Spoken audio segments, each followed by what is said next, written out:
All right, everybody, welcome back. Good afternoon. We've got some tape study to do here, and we're going to start with one of Rylie Mills's best games of the 2024 season, and probably one of the best games of his career. Real standout for how much pressure he generated, and also, of course, how good Notre Dame's defense as a whole did with him being a big part of that. Now, Georgia Tech, not exactly a powerhouse. Not exactly an offense anybody's scared of, but you play who you play, and Rylie Mills did some good work in this game. So we're going to, again, I'm not going to put the video clips in the video itself. I've tried to do that before. I've tried to stream video stuff before. Stream the video, it just doesn't work. I can't get it to work right.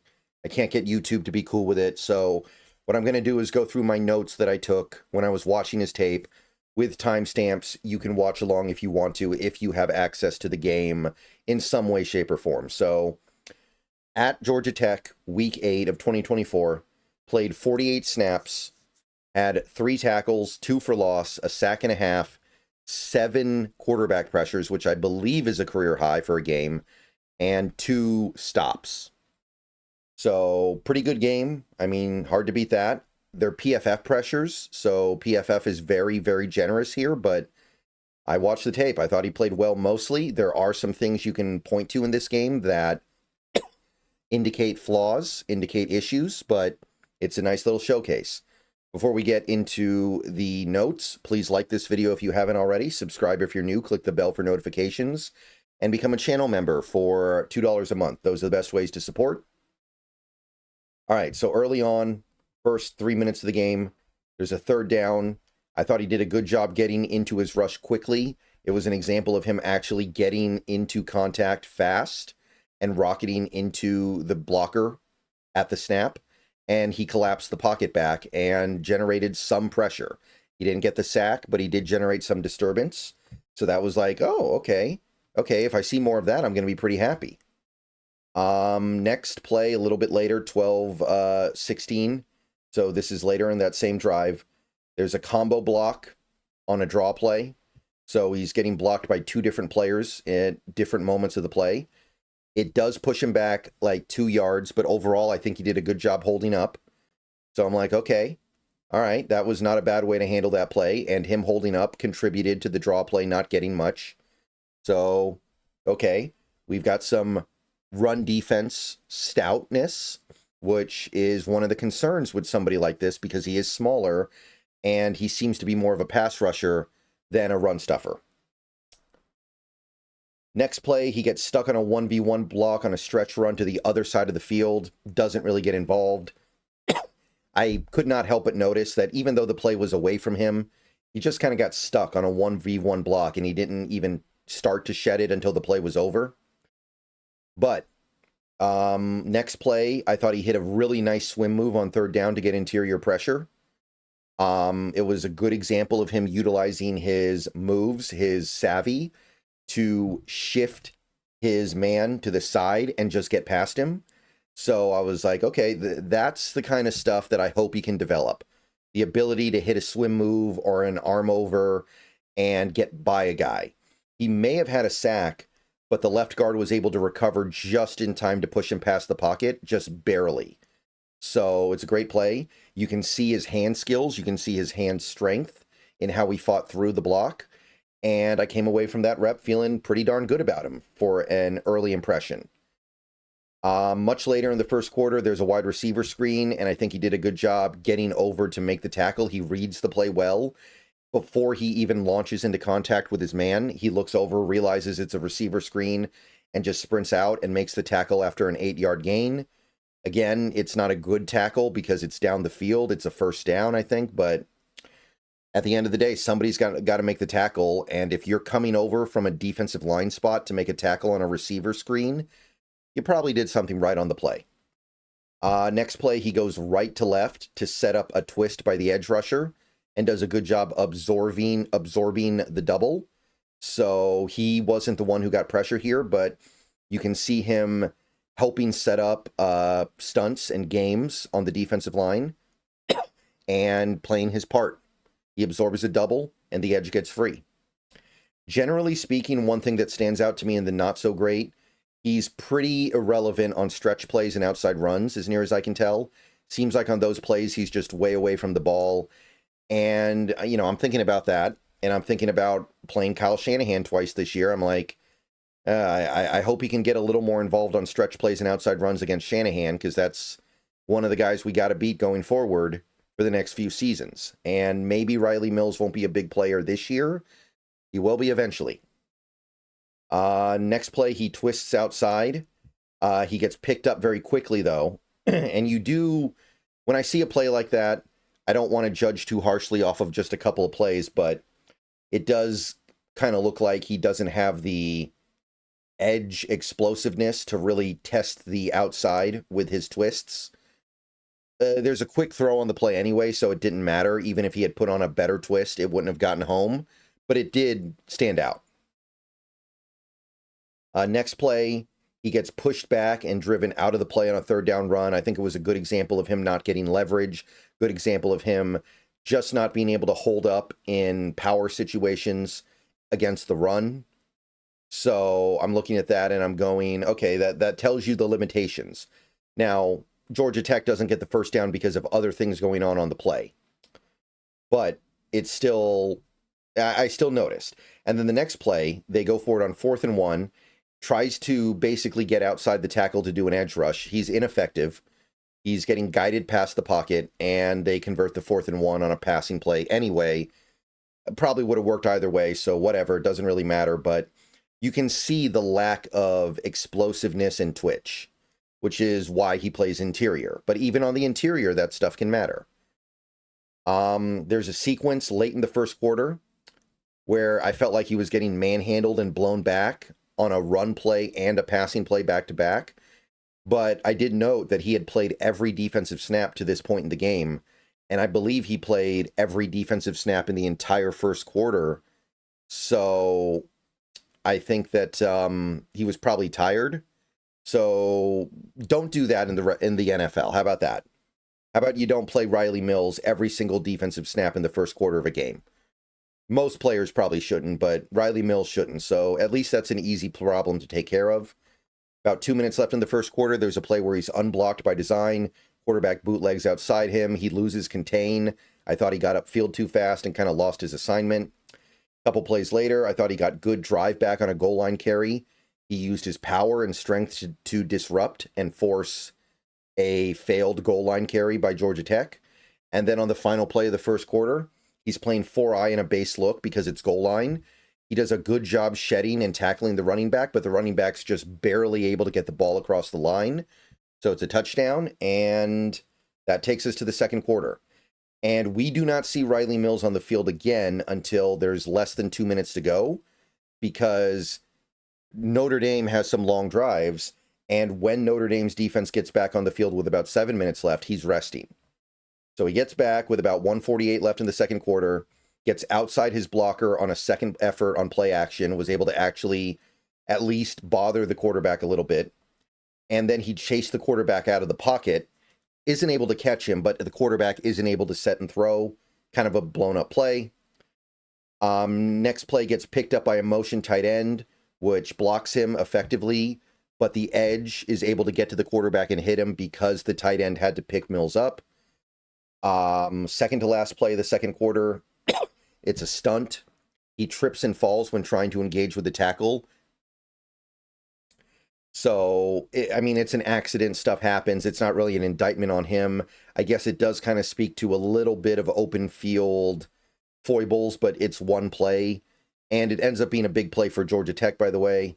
And then we cap off the second quarter with another stunt to the outside, but the tackle just kind of escorts him away from the quarterback. Again, you're just seeing the lack of explosiveness and twitch. There are some things about him that lend itself well to the stunts, but he's not going to be able to really win the edge. It's just not his game. He's off the field again to start the third quarter on the second half possession, and then he comes back in after about 4 plays off. 9:40 in the third quarter, pops outside to chase quarterback on a bootleg, and does a good job containing him and forces an early out-of-bounds throw. It's much better than his previous quarterback chase on a bootleg. So that was good. I don't really notice too much from him in the third quarter overall, though. He's out of the game again next time Notre Dame's on defense. He's getting a lot more rest in the second half, which is good. He's back in the game for third down in red zone late in the third. He gets free on a twist and gets the sack. So he's not the most athletic guy in the world, but he can run these twists effectively and adequately to get free and hit the quarterback. So on this play, he gets a half sack, I think. We get to our fourth quarter here. He tries to hit a swim move early in the fourth, but it's not explosive, and he's not able to shake free, so it's an ineffective swim move. 4 minutes later, he gets out wide on a bubble screen and gets in the way of the play. He doesn't make the tackle, but he does kind of ruin it. So again, he's reading the screen, and he's getting out in front of it quickly. You like to see that. Next play, it's a slow but ultimately effective and meaningful bull rush to the quarterback with 9:33 left, so nice little bull rush here.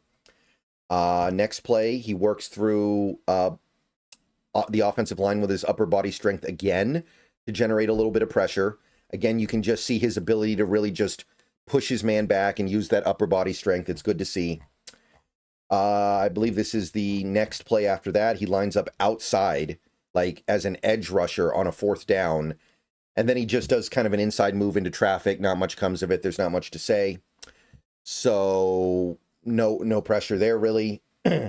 And then he doesn't see the field again until there's about 2 minutes left in the fourth quarter. There's one play where I thought his change of direction athleticism looked pretty bad, where he ended up kind of falling over trying to tackle a quarterback that was cutting back to his inside. But then the next play, you see a nice little bull rush to force the quarterback to bail and scramble up for a short gain. So that was good. And then he hits the exclamation point for the Notre Dame defense. With 1:39 left in the fourth quarter, he hits a beautiful, really nice swim move for a garbage time sack.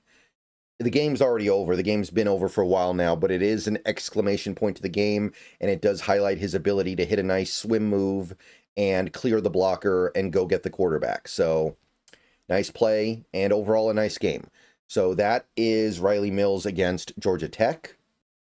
Okay, so there's one other game I want to take a look at here. One other Rylie Mills game that I think is worth going over. This was an interesting one, right? So at home against Florida State. Florida State was really bad last year. Week 11, 2024. In terms of sacks, it was the best game of his career. He had 3 sacks in this game, a career high for a game. And in that regard, maybe the best game he ever played at Notre Dame. And yet, he was actually graded sub 60 for this one. Now, sometimes PFF just whiffs, and I'm not saying that this isn't a little bit of a whiff. I think if you're going to grade somebody a 59.8 for a game, it should not be a game where they had 3 sacks, 4 stops, and only 42 snaps. By the way, Florida State scored 3 points in this game. Notre Dame won, 52-3? So it could just be they're being a little bit too stingy on certain things, and I do think there's some truth to that. But it is worth noting that the main reason why Rylie Mills got docked in this game is because of his run defense. And after taking a look at the tape in this game, I think I can kind of see why. I think I can understand where that perspective is coming from. So let's take a look at my notes from Rylie Mills against Florida State in 2024 Week 11. So first play of the game for Notre Dame's defense, right away we start to see what the problem might be. And again, I want to stress, Rylie Mills is not going to be a big-time run stopper in this league. He is here to be a disruptor. He is here to rush the passer. But this is still worth noting. Very first play, he's driven back and out of his run gap on a power run. He doesn't have good leverage. He's pretty clearly playing upright to me. He's not doing a very good job winning the battle in the trenches because he's not getting low. So right away, this is the first play. He's not tired yet, right? This is not a situation where, oh, he's been on the field for 15 straight plays. He's tired, so he's not bending at the knees. This is the first defensive snap of the game. And next play after that, 12 minutes, 33 seconds. He looks slow off the snap. He's a non-factor on a stretch run to the outside which in fairness, he's an interior defensive lineman. You wouldn't expect him to be a factor on a stretch run. But the thing that stands out to me on this play and many other plays, he does not have a good get off. He is slow off the snap. Next play, there's another power run. He gets driven straight out of the hole. He gets driven out of the hole. He's playing straight up, no leverage. He is able to slip the block at the end of the day. He does do a good job disengaging, but it's too late to make a play on the ball. Next play, he makes some headway with a bull rush. He collapses the pocket down, so we do see his pass rush ability and his strength, but so far, for the most part, we've been seeing it reflect poorly in his run defense, and that's why he was graded out not so well in a game where he had 3 sacks, which should be very hard to do. Has another nice bull rush on the next play to collapse the interior, and then he chases the quarterback when the quarterback takes off to scramble. Ultimately forces the quarterback to the sideline and helps make the tackle a yard short of the first down, so good rep. When he's being put in the right situations, he looks pretty good. A little bit later, he lines up as a 3-4 defensive end on a 4th and 1, and he's slow out of his stance again. Florida State ends up converting on this play, not necessarily because of him. It just really stands out how slow he is out of his stance. Next play, he's getting a rest after the 4th down conversion. He gets 2 plays off, so Notre Dame's doing a little bit of a better job pacing things here. He's back in after 2 plays. He twists with the other defensive tackle. I believe it was Howard Cross. Gets picked up pretty easily, though. He gets pressure on a second effort because it's a flea flicker. Sorry if you can hear the leaf blower back there, by the way. But yeah, he twists with Howard Cross and manages to get second effort pressure because it's a flea flicker, which those plays take forever. He gets stymied on a draw play up the gut. His lack of length really limits his ability to disengage here, it feels like. Like he just gets hat on hat and he gets pushed out of the play, neutralized. Next play, he's lined up outside in that like 3-4 end roll on a 4th and 1. Ultimately not really involved in the play. This next play with about 8 minutes in the first quarter, and Florida State's 1 scoring drive was their first drive in the first quarter, so that's a lot of what we're going to talk about. I'm just going to say that now. Other than this 1 drive, they mostly just went 3 and out all day. Misdirection takes him out of the play, but I like how he reacted here. He saw the way the offensive line was moving and thought he was dealing with some kind of a stretch play or an outside zone play, I think. So I like the way he tried to get over to defend against that. So even though it amounted to nothing, I still like the way this play showcased his cerebral football acumen. Continually unimpressed with how he gets pushed back on runs. There's another run play where it just feels like he doesn't have the power. A little bit later, 6 minutes left in the first quarter, manages to launch himself into a powerful bull rush and generate a pressure. It's a little bit of that whole speed to power thing because he gets a little bit of a lead up to being able to get the pressure, and you can see the speed to power game a little bit. He gets an entire 3 and out on the sideline. This is after Florida State's field goal. He's back in the game with about 1:30 left to go in the first quarter. He reads a zone read and gets out wide to collapse on it for no gain. So that's great. He reads zone read. Oh, I'm sorry. I already read that. My bad. Second quarter now. He has another snap with a slow get off, but he bounces to the opposite side successfully and manages to get involved in the play. Doesn't make the stop individually, but he does get involved. General point that I noticed from this game, most of the time when he tries to shoot a gap, it feels like he's just getting shoved out wide and away from the ball.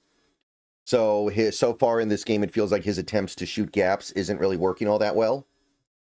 Another play later in the second quarter, he keeps getting driven back on run plays. He's standing straight up, not winning leverage, not getting low, not bending at the waist, not bending at the knee, at the knees, just playing straight up, and it's not conducive to effective run defense holding.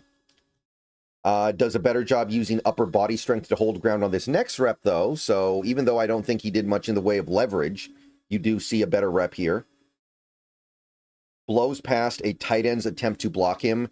It was kind of a weird looking play where the tackle picked up a blitzer and a tight end tried to pick him up, and he just went right past him and wrangles the quarterback for a big sack. The impressive thing about this play was he showed the balance to stay upright and actually get to the quarterback with the tight end trying to push him past the pocket.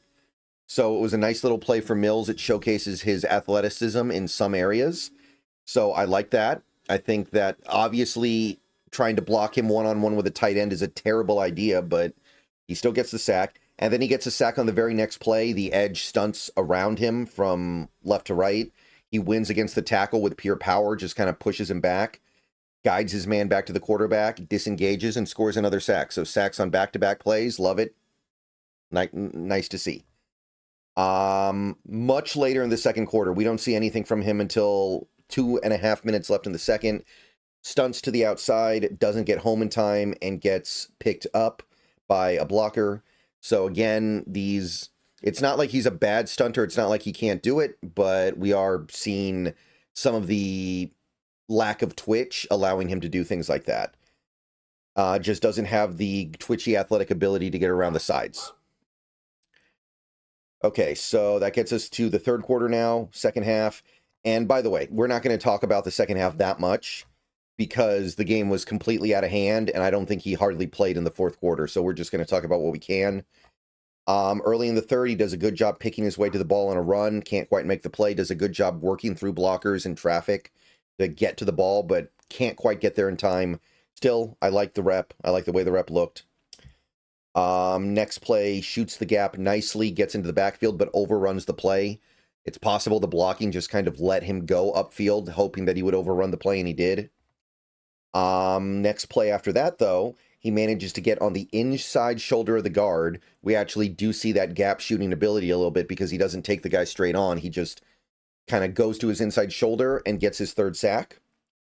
And then we don't see much from him until there's about 6:43 left in the third quarter. Gets another rep at 3-4 end after an extended stretch on the bench. He gets far upfield, expecting a pass on 3rd and 6, and the draw play springs for big yardage. Not because of him, but I think he was expecting a pass, which is reasonable. Next play, double team gets him far away from the play, pushing him back. So he doesn't get double teamed a ton, but this was a good example of him just not being able to beat the double team. Not really being able to even hold his ground in the slightest. 4:43 in the third quarter, he gets some traction rushing against the tackle, gets close to the quarterback, so we do see some power here. He's unblocked on his own read play, and his presence forces a handoff, and then after the handoff, he hits the quarterback anyway, so did his thing. Good stuff here. So unblocked. Hey, still finds a way to, he's being unblocked by design, but he still finds a way to impact the play, does his thing. Playing on end on the first play of the fourth quarter, a quarterback scramble lets him get involved. He's probably neutralized, but the quarterback scrambles to the outside, allows him to chase him down, and he ends up forcing the quarterback to throw it away to, I believe, kill that drive. And then at that point, by the time Notre Dame's defense gets back on the field, it's 38-3. The route is on, and I kind of lost interest, and I don't think he played very much after that anyway. So I don't know if it's fair for him to get a sub 60 grade for this game. There is a lot of good stuff here, but you can definitely understand the shortcomings here. And you can see why this is actually a good example of a game that exhibits his weaknesses as a player. He just doesn't really have that ability to hold stout against the run consistently. He can do it a little bit, but he has to really try. He has to get low. He has to win leverage. When he doesn't, and he's playing straight up, it's not holding up. So that's my look at the Florida State game. Let me know what you guys think. I'm going to get out of here. Peace out. Go Hawks. See you guys soon. More videos coming in the very near future.